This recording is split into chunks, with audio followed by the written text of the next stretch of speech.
Jordan trying to shake off Starks. Oh, what a move. LeBron James with no regard for human life. Final seconds.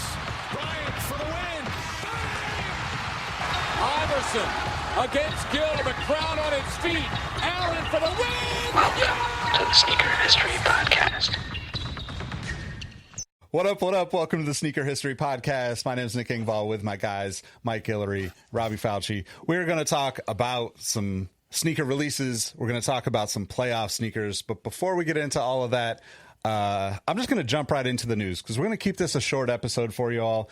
We kind of do these longer episodes and, you know, we just wanted to hop on and record during the week this week to try it out. So let us know what you think about this episode. I'll just jump right in. Like news wise, I think the biggest news this morning was that the A'ja Wilson sold out. What do you guys make of it? Is it a manufactured sellout or is it like Asia's moving some units?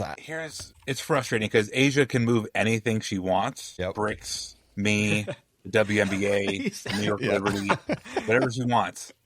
But it's definitely manufactured. Like there should have, how there isn't 2 trillion units of that shoe waiting to go when we've known about them for 9 months, and then you've spent all this time getting everybody hyped. I think the playbook's dead. The selectiveness. Yeah. I'm over it. Mike, how do you feel about it? I think it's manufactured and I'm sick of it. So, no, definitely manufactured because I was curious. I'm like, wait, I thought the release date was actually the 8th, which I went to Foot Locker. They still haven't released theirs yet. And I've noticed that a lot of times with these performance basketball shoes that sell out on the actual brand's websites, specifically Nike, I can still go to Foot Locker and grab them. So this is definitely a way to get people talking, to make sure they're on their computers for, what was that, Thursday? And yeah, they're still trying to build hype, which I think everyone's already pretty excited about it. Like, I definitely want to try to find a pair just to try them out because they're really clean looking shoe. I think they're dope looking, but this is definitely same old, par for the course. I wasn't even surprised because now they can talk about, like Complex already put up, they sold out in 3 minutes on the sneakers app.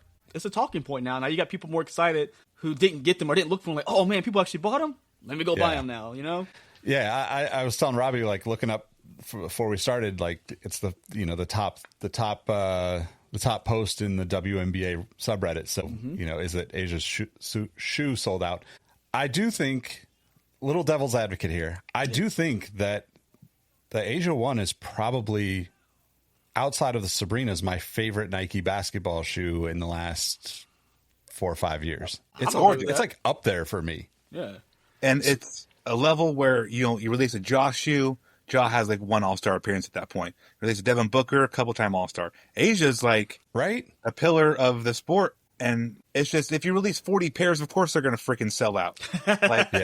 And I hate those breakdowns that people release like on things like Reddit and on people's various Discords, where it's like, there's 14 pairs of 12s and there's 24 pairs of 13s. And if those things are real, I always take it with grains of salt. It's such a slap in the face. It's like, you want a cookie for releasing 150 pairs to 1 million people? Cool. Right? Guess what?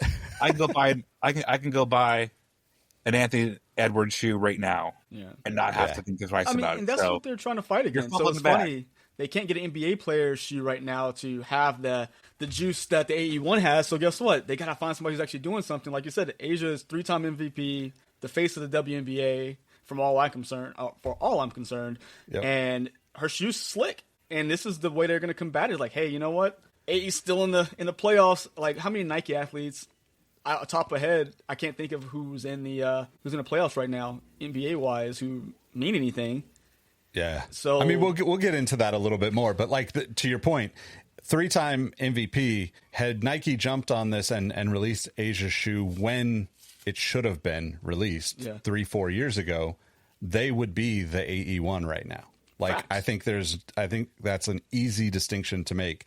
Not to say that either of them are not top of the game, but like you might have had a lot more back and forth between both of them for this. But yeah, I think, the good news is there's going to be more colorways. I was really into that first pink colorway, but like, I'm definitely going to try to get a pair of these down the road because it's a beautiful looking shoe. But I'm going to go from something that I'm optimistically hopeful about to something that I'm slightly salty about because I saw Mike got the brick by brick Nigel Sylvester's and did a video on his channel. But good news is there's actually a cool little program going on right now for National Bike Month with Nigel's foundation, where every dollar is an entry into winning a pair of shoes. Or a pair of the Brick by Brick Jordan 4s. I think it's super dope.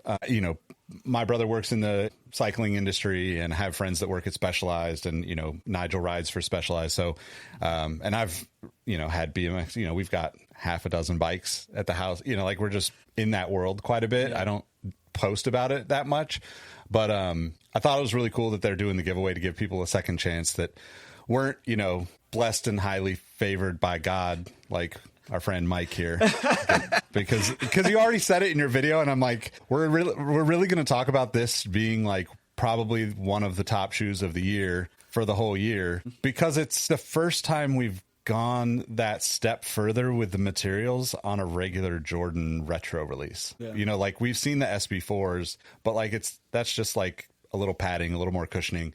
It's not visually noticeable from the outside. Yeah. And I thought it was cool that they're just giving people a chance to do something. And like the program that he does with his foundation is like a 6-week, get people up to speed, learn how to ride type of thing, which is super dope. And for me, a little bit more personal, just because like that industry has been very challenged in the last year. And as we have all these, tariffs coming in and all this stuff, it's good to get people excited about that cycling world and get people involved. So hopefully people can go enter, and it's Nigel Foundation on Instagram is his foundation's account, and there's the giveaway information is on there. I think it ends tomorrow, the 7th.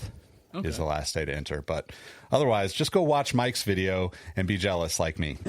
the one raffle I've actually won in my life, so I'll take that one win. I'm okay. Like if that's the one win I'm gonna get at, that's the one I wanted.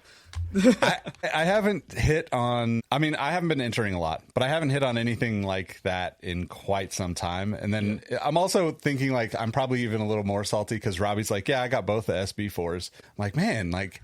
I just can't hit any of these cool 4s that have been coming out in the last year or so. So, but it's all good. It's all good. I'm sure there's a lot of people out there listening who are hitting cool 4s, and not as excited about us. Yep. All relative. So speaking of relatives, man, Anthony Edwards' son, my Lakers. It's like they're brothers. I was like, where are we going with this? Hold on. It's like long lost cousin. What's happening? First, they started as teammates on Team USA. They're brothers. Then he got son. Like AE's his father. Man. That was bad, man. It was a couple things, but the multiple points where AE's like pushing LeBron in the chest in game, like let's go, is kind of the coolest stuff ever in a world where people think try hard is like not cool. Like, oh, why are you trying hard? Like, Anthony Edwards like, no, I'm going to try hard. I'm going to yell loud. I'm going to stomp loud. Yep. And I'm going to beat you. So I just took a look to see if the stats were backing it up.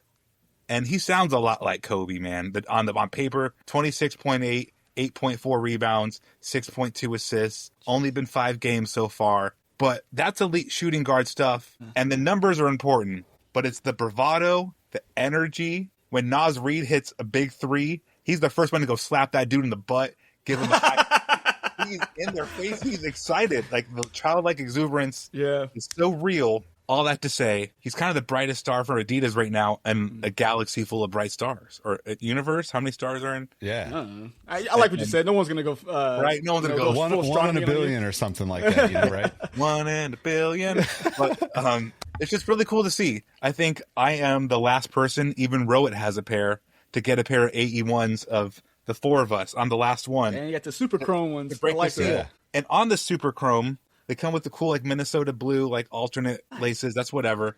But I was telling Nick earlier, I haven't bought a chromie or even like any type of metallic performance shoe in a really long time. And I don't know if the tech's really gotten better or if this is something special. Because I've played in these twice, and these like high impact areas here, you can't see it in this core quality video I have going on. But they're cracking, but not flaking. It's not peeling. I was going to ask you about that. Is it like it's the mirror bending phones? And not breaking? Yeah. And as you guys know too, the same material kind of goes over the midsole, and I can see there too where it compresses when you're moving. It's cracking and not crump. Like it's the tech here. It's not tech. The paint tech. Let's put it that way. Yeah, it's probably like got flex to it. It's powder coated. Some kind of... And the side caging here is obviously more flexible than I thought it was. Telling 2-year-old sneaker tech on a podcast now, but like you guys know this, way more flexible than I thought. Yeah, Herringbone traction underneath works, or chevron pattern traction works really well on the bottom. This is a perfect basketball shoe. It's a little heavy, and we'll go into some lighter Adidas shoes. But if this is like the star in your Adidas like universe for basketball, you're doing really well. Yeah, you're doing all right. I agree. You're doing all right. I agree. You're doing okay. So we gotta jump on one thing you just said, Robbie, because we need to figure out a way to make the trend be to be fucking passionate about things. Like that's the thing that bothers. Like if you're too cool for shit, then like you're missing out. Like be excited, enjoy the shit. Like you're gonna look back in life, you're gonna be like, yo, I was too cool and I didn't do, like I don't know, do the dumb shit. Go ice skating or go skiing or go like surfing and like mess yourself up and then heal up and go do it again. Like I feel like he is playing like a AAU kid that just has no fucks left and he has to win in order to make the league. Yet he's already an all-star. Like, you know what I mean? Like he's not too cool. I miss that. He'll run up the street after being the Lakers in LA and talk about Matilda. He loves Matilda. Yeah, I love that movie too. Yes. But he had that same night he dropped a little docuseries he has called Illuminated. And it's with his friend Nick. Nick also has the colorway of the AE1. Nick's face is also next to Anthony's on the Adidas HQ. I drive past it once a week. Really? They're side by side on the Adidas headquarters. That's pretty dope.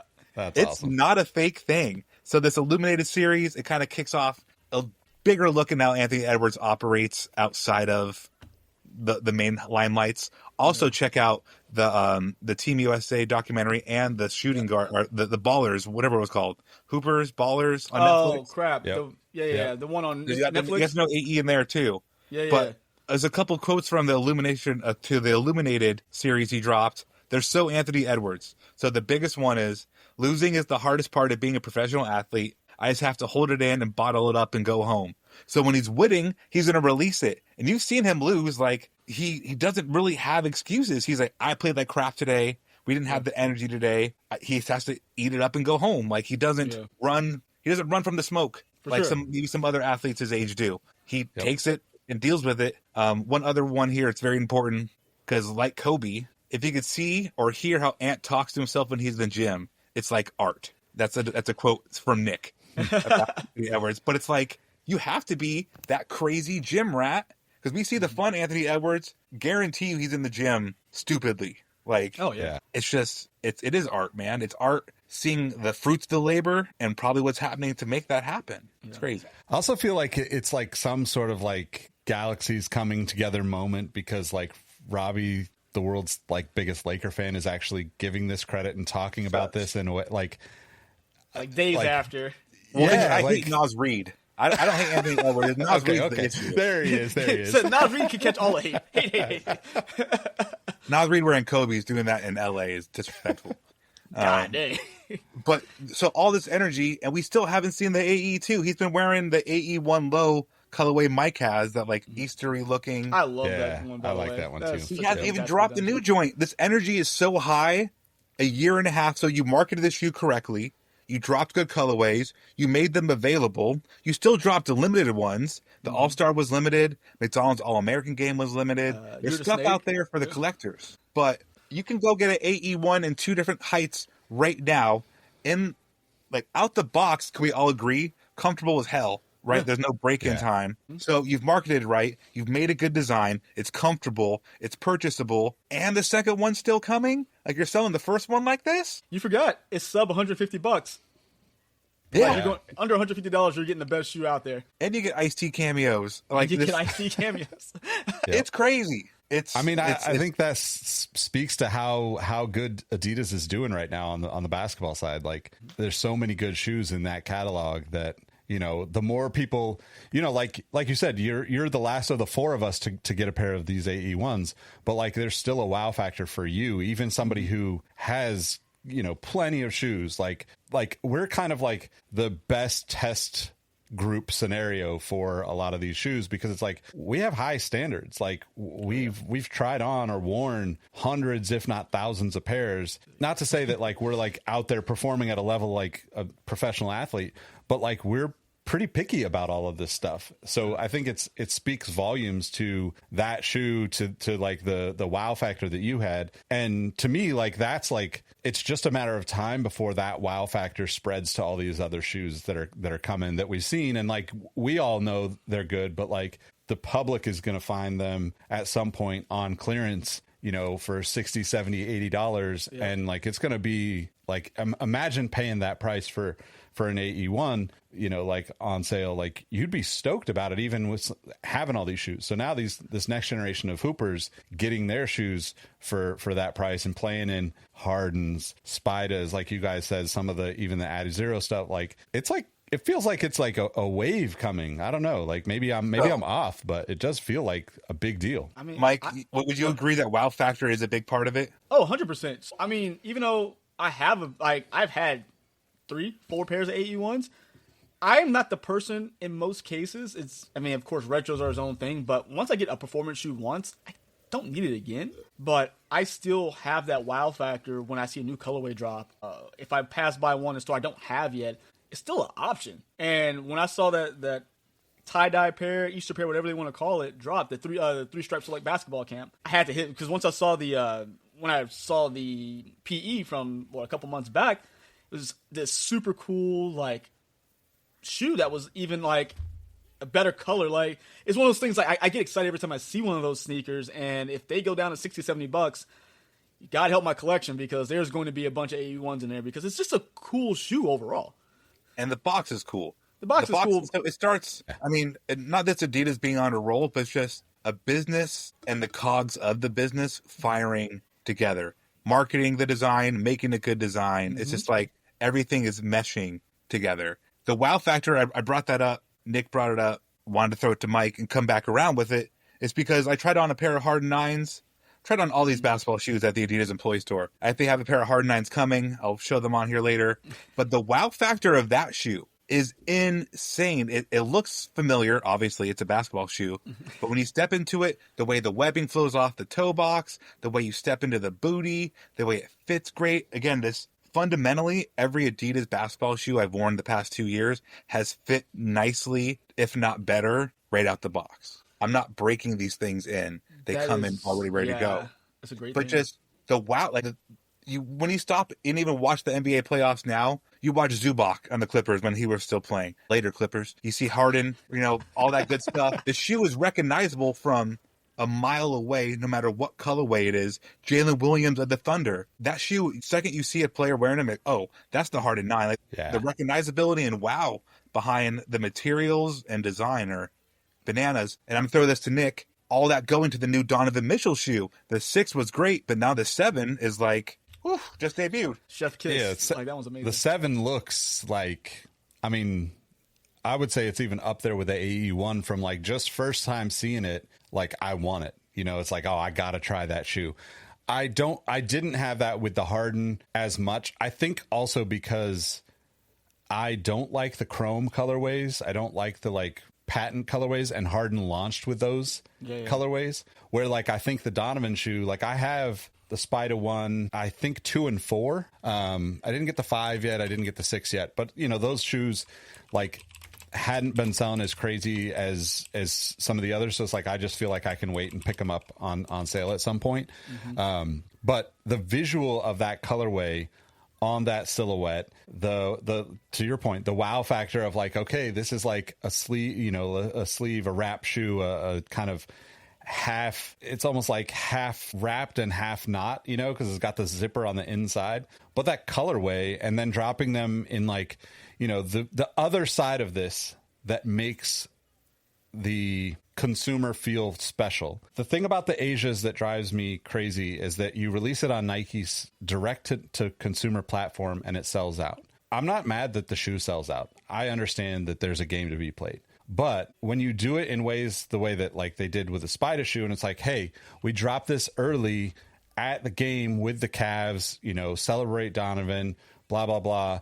like it feels like it's connected to the moment that the Cavs are having. Like how fucking crazy is it that we're talking about the Cavs being in the playoffs even, like without LeBron, without the whole like decades of thinking of LeBron being connected to that team. It's like, it's Spida, right? Like he's the guy, you know, like he's the man, like carrying that team, not in like one particular, you know, like way or another, but like I just feel like he's playing the game in like that perfect, hey, my role is going to shift. I'm the shapeshifter that the offense runs through, which is a beautiful thing, which I think is also like another reason why, you know, just as a basketball fan, these shoes are going to do really well.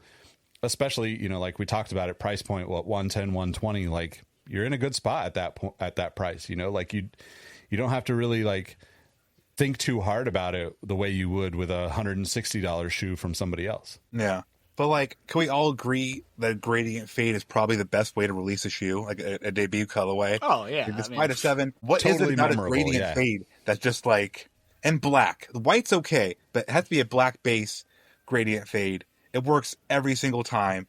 The zipper, we all know I don't like shrouds. It's such a minimal shroud, and it's just so minimal. Like the side profile is very reminiscent of the Dawn issue 6, another shoe I love, another shoe many Adidas athletes love. Like that shoe gets a lot more play if you get to look on NBA courts than you'd imagine. But the 7, I think it's really just I think one of the most elegant looking basketball shoes I've seen in a while. It's like Nick, what's a really sleek supercar? I can't think of a name of it. It looks like a sleek supercar. Yeah. I don't know what it is about it or what the comp would be, but it's right there. But yeah, and I think too, like, you know, it's Light Strike Pro, so it's like the better cushioning. It's going to be, the step-in comfort is going to be at least to the level of the AE1 low, if not better, right? Like, and I think that also plays huge into this, right? Like, it's crazy to think that like that's maybe not normalized in the sneaker world at this point, but it absolutely should be, right? Like you should put on a shoe and be like, oh, this is comfortable. We talked about it in the last episode with the Jordan 28, right? The Jordan 28 was like, you put that on and you felt like you were walking on a different shoe. Like it was like no shoe ever felt like that shoe. And I maybe not even to this day, but like it was also a shoe that had a lot of other things going on. So the 29 ended up like kind of recreating that feeling and giving us something similar to like what we knew and were comfortable with as consumers. And I think we're at the point where, you know, that feeling combined with like the, you know, like the intro gradient colorway or, you know, and like, that's obviously just a style choice for people. But like, if you're maybe flashier and you do the same thing with the Harden 9 and you pick up the chromes or whatever that he played in early on, like you might have that same experience. Like that's not going to be my experience just because that's not my style.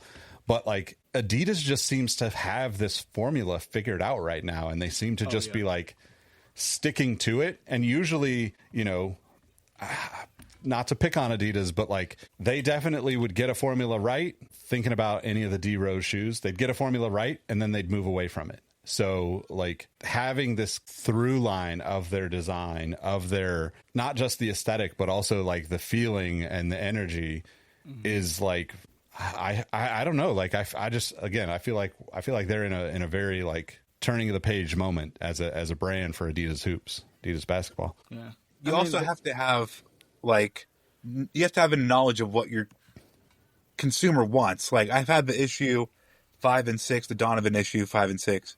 God, well, you know what I'm trying to say. And they fit like Kobe's. I mean, it's funny how like a good basketball shoe, low top basketball shoe, an easy comp is like, it fits like a comfortable pair of Kobe's. That's the standard Kobe's now. have a bunch of different fits across multiple brands, right? So it's relative. But like you say it fits like a Kobe, it's like a mark of, oh, it's a good shoe. And like I said, a lot of NBA players, if you look around, almost every Instagram post is about how popular the Sabrina 2 is and how many minutes that's getting. Yeah. Look at the minutes Adidas is getting because they're out there too. Yeah. Evan Mobley, Donovan Mitchell's teammate, just won Defensive Player of the Year. He, for some reason, fancies the older Harden models. They're beautiful shoes. I don't mind it. But again, in like the marketing, product, athlete, all coming together, they have an all-star level quality player. They have him in the right shoes. He just won a big award, and what do? They market it correctly by having him block all of the NBA teams on Instagram. Player of the year. It's just like smart little things, like the Anthony Edwards, all those like iced tea and all like little commercials he has going on. I know James Harden went home, but he's releasing shoes alongside his wines, like colorway collab, tells a story there. Alongside his cars, tells a story there directly about the player that looks cool on social media. So it's an organic looking marketing moment because it's something the athlete likes. And guess what? That makes a circle. Yep. You want to hear something crazy? So What? as we were going through that, I kind of referenced it a little earlier. So I was going through the teams left in the playoffs. There's 1, 2 face of Nike there. Jason Tatum, who his shoe is Jordan. gonna be his shoe. Not that it's bad, but it's just not something that is people are like ignoring It's for. bad. I was trying to be It's bad. I was trying to be a little less Jason Tatum hatey today, but yeah, I'll take it. But then you have the Knicks, Jalen Brunson. He didn't have his own shoe. He's playing in Kobe's. So like you said, it's Kobe, and then everything else. So you have, of course, Steph, who's still there. You're gonna have Donovan in Adidas. You have Tyrese Anthony Haliburton Edwards in and Puma. Adidas. You have OKC. Joker and 365 or 361. Joker. You got nothing that is promoting a Nike shoe besides Draymond Green, Converse, Tatum, and Brunson. And one of those is Shea. not even. And I mean, Shea, I don't count him as a it's superstar. Converse, but to your point, no Nike. Yeah, your superstars right now are going to be AE and then Donovan. I mean, 2 biggest names, but I mean, you still have JB who's wearing Anta. Is that correct? Yeah, I mean, Or leaning. Leaning. But I mean, the Jalen Brunson thing, you can say, "Oh, those are dope looking Jalen Brunsons. He's doing some iconic moments." You're not can't getting buy them. those damn shoes. You can't buy them. Yeah, you can't buy that colorway. Like, you can't buy the shoe. You can't buy the colorway. Yep. You can't buy any like. So Adidas, if for all intent and purposes, has the most attainable shoes you can get. I still haven't seen a Jimmy Butler on foot on anybody in the gym. They won't. It's not for us here. It's Adidas for is Asia. really winning his playoffs right now with 2 big pushes with AE and Donovan Mitchell being these guys in these positions to maybe take it home if they wanted to. Well, I mean, no, I just gotta say one thing about this. It's not Jason Tatum hate. That's a separate pocket of my life. Oh no, I'm in the same boat as you. like- I can go I into like tangents the like, shoe. why I do not like I'm this. not a Tatum fan. Yeah. No, the shoe's ugly. The shoe, that shoe is forgettable. Tell me what the last 3. This is the 4th or the 3rd that they're on now. Tatum 4. My buddy broke the 3s like his first week of playing. I was like, ooh, that says a lot. You can't tell me what those other shoes look like. They have no memorability. That Yeah, line yeah. is releasing shoes because, oh crap, we have an all-star in Boston. It's a huge market. We got to do something. And to keep it 100, the Lucas shoe is ugly as fuck too. I'm like, that's like a team that shoe's basketball terrible. 101. So you have either apples to apples, the Luka 4 and the Tatum 4 versus the Don 7. Pick your second Adidas. Pick any 2 Adidas basketball shoes. Let's include the. Any of them are Adi better Zero than what he's doing right now, or they're doing, I should say. I could think of 5 objectively better looking designs, better performing basketball shoes, because the reviews on the Lucas and Tatums are not good. I don't know if anyone's watched the wear testers. Those shoes Yeah. are not cooking. Not good. So it's like I get better quality, better looking, and probably a better price point on a better athlete on a better team. What's going on? Is this a Papa John's commercial? I'll just say better pizza. Better. I was waiting for better pizza. Better. Well, there's that meme I can't say. I wanted to say the meme like better. I get more. Oh, I get more everything. Adidas is in that position right now. Like the Adi Select stuff is better than all the GT Cut stuff too. I mean, the best GT Cut. They had to was bring back the 3 years GT ago. Cut 1 because that was the best one in the group. You got to retro your own product from 3 years ago. Yeah. So, So basically, you're saying that performance actually matters, and what people do on court actually matters now. What a novel concept, does, right? but like, That's crazy. Think about when we all started collecting shoes, listeners and the 2 of you. You saw the moment. You saw MJ hit the last shot. You could go buy the last shots. It's nice you can go do that, right? Guess what? Aaron Gordon's probably sold more of his peak shoes. Or is it peak or 361? He's 361. 361. Yeah, he's Who got 361. 2 iconic moments in one playoff? In the same Careful, playoffs, 5 this is shoes. ridiculous. Jason Tatum airballed a freaking fadeaway 3 in the corner to lose to the Knicks last night. It's like, come on. Like, Iconic. No. it's just performance matters. And just seeing the shoe, visibility matters in race, in shoes, and everything in life. visibility matters. And if you could see the shoe being performed in at the highest level and then go buy that damn shoe, people are going to connect with it. Yep. Yeah. Yep. I ain't mad at that. I think that's a good place to end. Thanks for rocking with us, y'all. We'll catch you on the next episode. Mic drop. Hey, y'all. Nick here. One more thing before you take off. Do us a solid and leave us a review on your favorite podcast platform. Check the links in the description to help us keep the show going. And as always, we appreciate you listening. And don't forget to tell someone you like their kicks today. You never know how far a compliment will take you, and we all know how good it feels to be on the receiving end of some appreciation. Peace.